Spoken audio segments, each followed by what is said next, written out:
ক্লাসে ম্যাডাম ঢুকেই বলল, জয় তুই নাকি সাদিয়াকে প্রেমপত্র দিছস।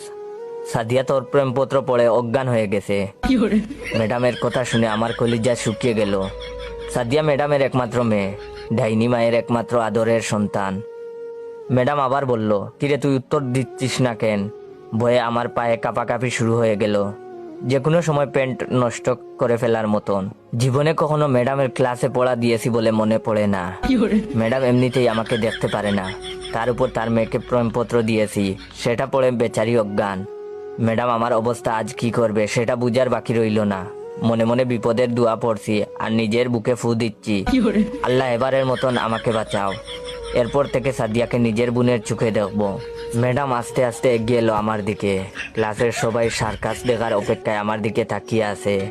ম্যাডাম আমার কাছে এসে চিঠিটা আমার হাতে দিয়ে বলল, পড়ে শোনা। ম্যাডামের কথা শুনে এবার গলা পর্যন্ত